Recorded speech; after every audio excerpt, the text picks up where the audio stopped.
Bonjour à tous, c'est Claire qui vous parle pour une nouvelle live construction aujourd'hui consacrée à un ensemble de jeux Lego Nexo Knights sorti en 2016. Il s'agira de la référence 110 318 The Globe Lobber. Donc personnellement j'ai acheté sur la boutique en ligne officielle de Lego au prix de 9,99 ou 11,99. Je n'ai plus le prix exact mais c'est dans ces environs-là. En tout cas il s'agit en effet du modèle entrée de gamme de cette seconde vague 2016 Nexo Knights. Et donc oui, eh bien nous revoilà partis pour une nouvelle série de live construction consacrée donc eh bien, à ce nouveau thème d'action de Lego pour les 2016 et donc qui forcément continuera aussi au moins jusqu'en 2017-18. Hein, c'est un gros thème donc forcément 3 ans. Bref, du blabla, mais pas beaucoup de construction. Donc effectivement, eh bien, ouvrons cette boîte et voyons un peu ce qui nous attend. Même si, autant vous le dire tout de suite, contrairement effectivement au thème Ninjago, là, la seconde vague du thème Nexo Knights eh bien, sera au final très proche de la première vague, dans le sens où on aura eh bien, les mêmes thématiques. Ce sera plus au final une façon de compléter la première vague en ajoutant de nouveaux véhicules, aussi bien pour les monstres que pour les chevaliers. Voilà, donc j'ai pas l'impression qu'on ait de stickers dans ce modèle-là, comme ceci, et donc, eh bien, justement, on va construire ça ensemble. Et puis, bah, ce sera déjà pas trop mal, je pense. Hop là, donc, mode d'emploi ouvert. Et maintenant, on passe au sachet.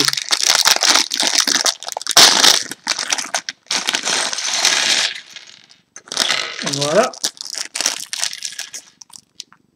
Et donc c'est pas trop mal, je trouve personnellement, d'avoir un modèle entrée de gamme à nouveau en seconde vague, excusez-moi, parce qu'il est vrai que souvent Lego, lors de leur seconde vague donc d'été, eh bien mettent quand même l'accent sur les modèles coûteux, hein, les modèles assez chers. Même Ninjago n'a pas été vraiment épargné parce qu'effectivement le modèle le moins cher coûte 20 euros, ce qui n'est pas non plus ce qui n'est pas non plus le moins cher possible. Donc le fait que Nexo Knights propose à nouveau un modèle entrée de gamme assez peu coûteux est ma foi assez intéressant. Donc on va commencer la construction avec eh bien, un chevalier royal. Donc là encore des figurines qui au final sont assez peu présentes dans les sets. Hein.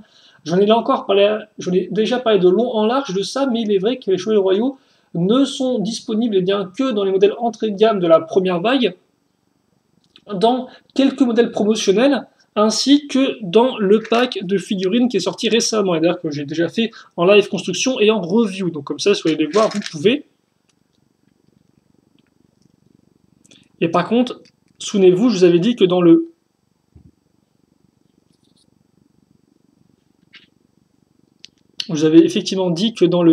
pack de troupes, on avait eh bien, de nouveaux imprimés pour les chevaliers. Et bien donc celui-ci, c'était le vieil imprimé de la première vague. Rien de nouveau, si ce n'est le casque bleu. Et donc il vient avec sa fidèle lance, notre petit chevalier ou soldat royal. C'est à vous de voir ce que vous préférez. Et bien évidemment, on aura aussi eh bien, un monstre de l'autre côté. Alors si je dis pas de bêtises, lui je crois que c'est Flamethrower, lance-flamme, mais lanceur de flammes, je ne suis pas entièrement sûr.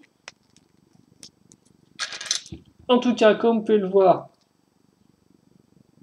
c'est une figurine qu'on connaît déjà, avec le carquois et la tête.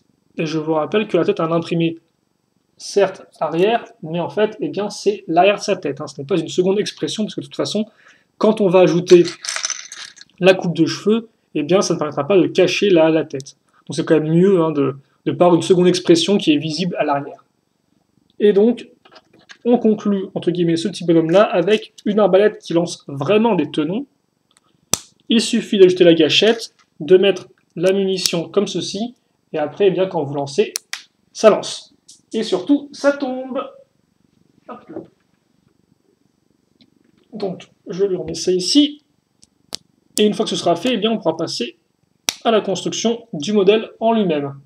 Donc là encore, un modèle qui sera principalement centré sur les monstres. Hein. Il faut savoir que là encore, les différents modèles qu'on aura dans cette seconde vague, donc je crois qu'on a 7 modèles en tout sans compter les Ultimates, donc c'est quand même un nombre assez respectable, et bien, à nouveau, chacun vraiment met en avant un camp plus qu'un autre. On n'a pas vraiment de modèle où les deux camps sont plus ou moins à niveau égal. En tout cas, j'ai pas l'impression, en tout cas, ça ne me revient pas. Donc, alors par contre, on va peut-être juste, voilà, on va ajuster ici, je pense, le focus. et donc on va commencer la construction. Et donc oui, effectivement, ce que je disais, c'est qu'on n'a aucun modèle vraiment qui met en avant deux forces égales du côté des gentils comme des méchants, du côté des monstres comme des chevaliers, si vous préférez. Donc à chaque fois, on aura un modèle avec souvent un gros véhicule chevalier ou un gros véhicule côté monstre. Et par contre, ce qu'on a perdu par rapport à la première vague, je trouve, c'est que, souvenez-vous, avant, j'aimais bien le concept qu'on avait un peu des contreparties, quoi. Par exemple, si je construisais, entre guillemets, une tourelle, si j'avais un modèle tourelle chevalier, le modèle que j'avais ensuite après, c'était un modèle tourelle monstre, si vous voulez, en fait, en termes de prix et en termes de contenu, souvent, on avait des contreparties du côté des monstres comme du côté des chevaliers. Eh bien, dans cette seconde vague, c'est beaucoup moins le cas, car en effet, j'ai l'impression que c'est les chevaliers qui sont beaucoup plus mis en avant au niveau de leur véhicule. Donc c'est vrai que là, effectivement, on ne peut pas en faire de comparaison entre qu'est-ce que vous préférez entre tel modèle et tel modèle, parce que ce ne sera pas vraiment possible. Par exemple, si on a un exemple tout bête, dans la vague 1, on avait donc en modèle édition spéciale le mecha du roi, et on avait aussi donc Infernox contre la reine. Donc deux modèles figurines d'action, deux modèles effectivement de grosses figurines qu'on pouvait comparer en termes de prix, en termes de forme, d'aspect. Et donc là, eh bien ça, ce ne sera pas vraiment présent dans cette nouvelle vague. Voilà. On aura surtout des modèles pour les chevaliers. Car effectivement, comme je l'ai dit un peu en début de vidéo, ce sera vraiment une vague histoire de compléter ce qu'on a déjà proposé, enfin ce qu'on a commencé, entre guillemets, donc compléter, terminer, ce qu'on a proposé dans la première vague, à savoir par exemple un véhicule, un gros véhicule par chevalier. Effectivement, là, souvenez-vous, dans la première vague, eh bien, on avait eu le mecha de Lance, on avait eu le bolide, enfin, j'ai plus son nom, enfin, c'était bref, le véhicule de Clay. Et bien là, dans cette vague, eh bien, on aura le véhicule de Massy, le véhicule de Aaron et le véhicule de Axel. Voilà. Donc on aura un peu effectivement cet esprit de complétion avec cette nouvelle vague. Et donc ça, de toute façon, on va le voir au fur et à mesure des vidéos. Hein.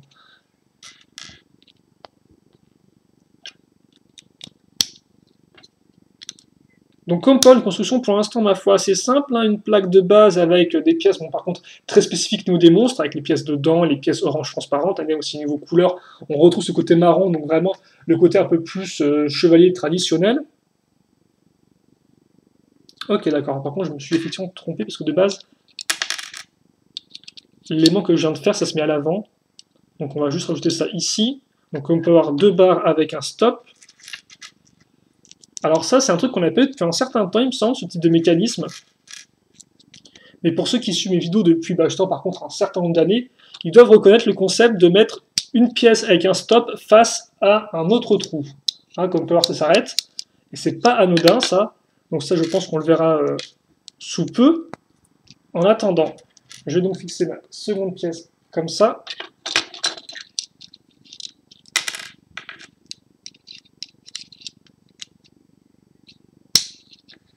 Voilà. Donc voilà ce qu'on a pour l'instant.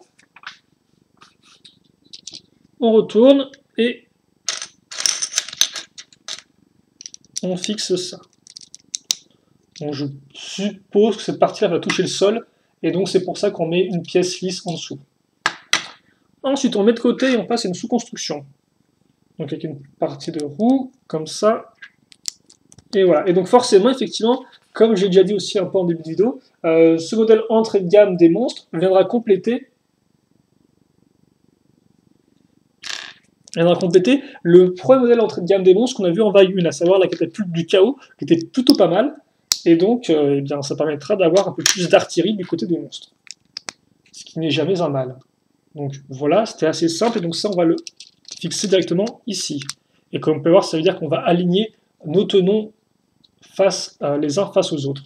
Et donc justement, cet alignement va nous être utile tout de suite pour accrocher ces deux petites pièces, donc une 2x2 lisse avec un tenon au milieu, et justement, sur le tenon du milieu, je case une pièce, une fois une, en forme un peu de pyramide, hein, comme vous pouvez le voir. Donc ça, c'est apparu dans cette année 2016 avec justement le thème Nexonites. Et en dessous, je referme avec une pièce pentue. Bon, par contre, c'est dommage que ça n'a pas vraiment de bouche. J'aurais pensé qu'il fasse une sorte de grande gueule comme ça à ce niveau-là, avec des dents au-dessus et en dessous, mais j'ai pas l'impression que c'est l'objectif en termes de design. Bref, on va enchaîner avec... Bah, je pense en fait que ça va être les deux derniers modules qu'on va réaliser, parce que visiblement le modèle est assez symétrique au niveau de sa forme. Donc on parle d'une belle pièce une fois une transparente, toujours plaisir ça. Et on va pas oublier non plus des petites pièces une fois une rouge avec un tenon qu'on peut voir qui dépasse. Tenon qu'on va mettre à exécution entre guillemets tout de suite avec, ou plutôt accroche qu'on va mettre à bon escient tout de suite, qu'on va utiliser à bon escient tout de suite avec une pointe ici, et une sorte de patte à ce niveau-là. Donc je pense que ça fera un peu comme une sorte de baliste peut-être au niveau de la forme, avec les deux grandes parties courbées sur les côtés. C'est possible. On recouvre, et maintenant justement, eh bien, on va compléter la partie supérieure. À l'aide de pièces pentues.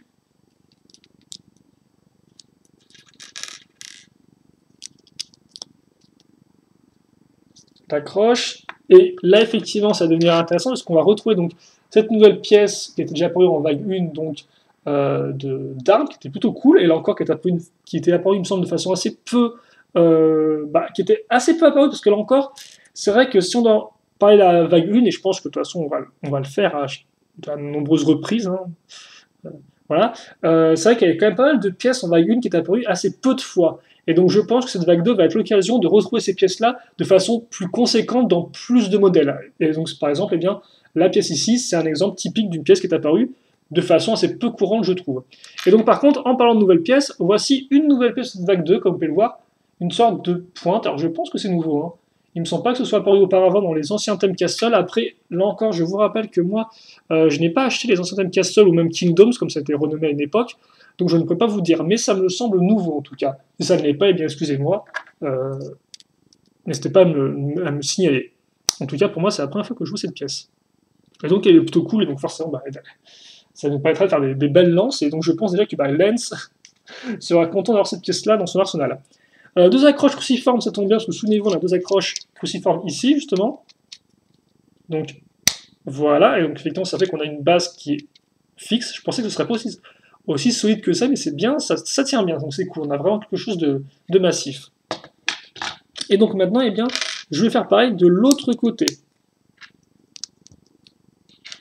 Ce qui fait qu'effectivement, bah là, en termes de pièces, on approche de la fin, hein, très concrètement.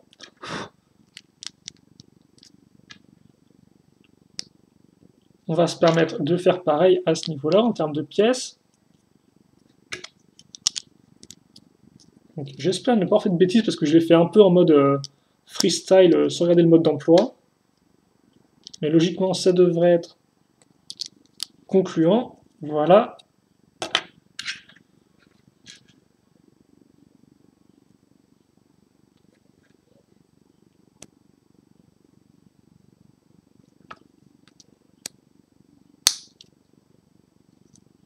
Comme ceci.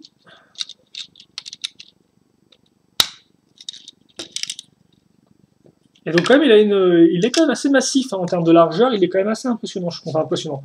Il fait une bonne taille, quoi, en termes de largeur. Si vous voulez tout savoir. J'ai pas ma règle avec moi, mais c'est pas mal. Donc maintenant, ok, donc bah forcément déjà, quand même, les roues. Donc on prend ces pièces de jante et on va juste raccrocher, eh bien, hop là, la petite pièce, comme ceci, ici. Et comme ceci, ici. Et on met ça là. Donc ça rend plutôt bien, je trouve, ces petites pièces orange transparentes, vu que ça fait un rappel avec la forme ici. Et puis ensuite, justement, bah, ce véhicule est un lance Globelin. Et donc vous pouvez vous demander, eh bien... Ah par contre, c'est moi, j'ai oublié une pièce. Ah non, excusez-moi, c'est normal. Donc oui, effectivement, bah, où sont les Globelins? Ils sont ici. Alors je pense par contre que ce sont les mêmes imprimés que ce qu'on a eu avec le Maître des Bêtes, qui était le premier, si je ne dis pas de bêtises, d'avoir des Globelins, effectivement, à une catapulte à Globelin dans son véhicule, dans son espèce de chariot, là, comme ça. Et d'ailleurs, il en avait aussi mis en couleur juste orange, cette fois-ci, dans son modèle Ultimate. Et d'ailleurs, effectivement, c'est les mêmes imprimés, hein, donc des monstres à gros sourcils, visiblement. Et donc, comment on les lance, ces gobelins? Eh bien, laissez-moi juste, voilà, régler la caméra. On va les mettre dans les trous que nous avons ici.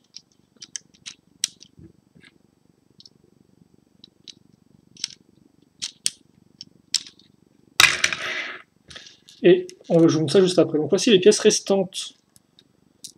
Donc comme on peut voir, quelques pièces vraiment en pratique, comme par exemple la seconde gâchette, ou encore les petites pièces comme ça pour les projectiles. Et puis après, pour le reste, quand même une seconde pointe comme ça, ce qui peut toujours être utile. Et aussi une seconde lame, ce qui fait que vous pouvez vous faire une sorte de lame, non, excusez-moi, de poignée, non, de manche. Donc vous pouvez faire une sorte de manche, plus par exemple pointe comme ceci, ou dents. Donc ça peut toujours être utile si vous voulez faire des armes en plus pour le personnage. Voilà.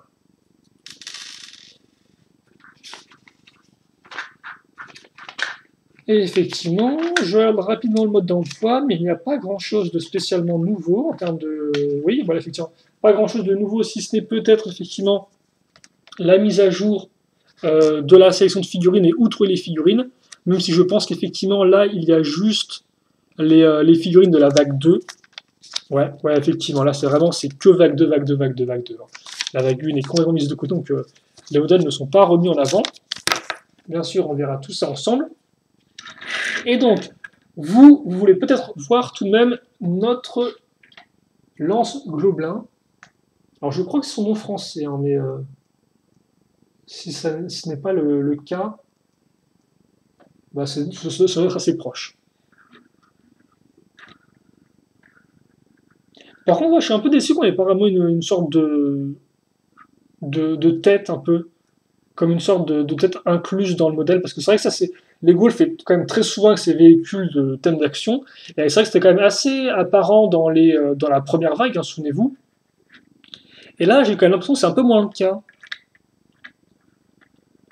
Ils n'ont pas vraiment voulu mettre une tête, donc c'est vrai qu'on a des sortes de dents, à la limite on a peut-être les yeux avec les gobelins, mais c'est un peu particulier, je trouve. Et donc effectivement, comment on lance ça? Et bien simplement avec la barre ici, car comme par la barre est directement est en face du projectile. Donc logiquement, quand je vais pousser sur la barre, je vais aussi pousser sur le projectile, ce qui fait que, eh bien, voilà comme ça. Donc, là, forcément, je le fais un peu de façon assez moche, hein, mais si vous mettez de la force dedans, vous lancerez le gobelin assez loin. Et donc, bah, écoutez, voilà pour notre premier modèle. Honnêtement, j'en suis pas vraiment... Alors oui, hormis peut-être en impression à chaud, là, j'aime bien. J'aime bien effectivement parce qu'il fait une bonne taille, il a aussi une bonne forme. Après par contre effectivement le manque peut-être de tête à l'avant me déplaît un peu, donc à moins que je la remarque pas là telle quelle, et à moins qu'elle soit bien présente. Mais c'est vrai que là je ne vois rien, donc je trouve ça un peu bof personnellement en termes de design. Donc bon. Mais hormis ça, personnellement je trouve que c'est, comme j'ai dit, un bon véhicule qui vient compléter l'artillerie des monstres. Et en plus, et c'est vrai qu'effectivement là on n'aura pas de contrepartie, comme j'ai dit un peu aussi dans la vidéo, on n'aura pas de contrepartie du côté des chevaliers. Donc on n'aura pas de modèle entrée de gamme pour ces braves petits gars. Donc bon, voilà quoi. Mais voilà, en termes d'impression à chaud, honnêtement, c'est pas trop mal. C'est pas un modèle que je vais retenir à tout jamais, si vous voulez. Il me fait pas non plus, il m'impressionne pas non plus. Il ne m'impressionne peut-être pas autant que m'avait impressionné la cadette du chaos, mais il fonctionne bien. De toute façon, après, ça, j'en reparlerai, je pense, dans la review vidéo, même si j'ai mes doutes quand même que je rajoute beaucoup d'éléments par rapport à ce que j'ai dans la live construction. Donc bon. Mais en tout cas, voilà. Alors, par contre, je vais peut-être juste mettre ça dans ce sens-là, effectivement, pour distinguer de l'image d'illustration de la review. Bon, bref. C'est pas très important, vu qu'en plus, ce qui sera utilisé en miniature, ce sera l'image de la boîte. Et peut-être rapidement... Ah bah non, on n'a pas un super éclairage aujourd'hui, excusez-moi. Je pensais qu'on avait un bon soleil, mais visiblement, non, il fait un peu la tronche aujourd'hui. Donc on s'arrêtera là pour cette vidéo. J'espère en tout cas que vous l'avez apprécié. Bien évidemment, sur des questions, des commentaires, n'hésitez pas à les poser. J'y répondrai avec grand plaisir, comme d'habitude. Voilà. Et donc, bah, écoutez, la prochaine fois, qu'est-ce qu'on fait? Eh bien, c'est direction les chevaliers, en effet, avec non pas donc une contrepartie, mais avec un beau véhicule, à savoir eh bien, celui de Massy, avec sa sorte de moto. Ce ne sera pas moi qui sera aux commandes de la vidéo, en effet, ce sera Shadow qui se chargera de faire cette live construction. Et moi, vous me retrouverez par contre pour la live construction d'après, qui sera consacrée au véhicule de Harold. Mais on n'est pas encore là, donc effectivement, moi je vous dis eh bien, je vous souhaite déjà de passer une bonne soirée, une bonne ce que vous voulez, de bien vous porter, et nous on se retrouve donc plus tard pour de nouvelles vidéos. La prochaine, c'est Shadow, donc avec Massy, et après, eh bien, ce sera Aaron avec moi de nouveau. Allez, salut à tous, et à la prochaine. Salut, salut.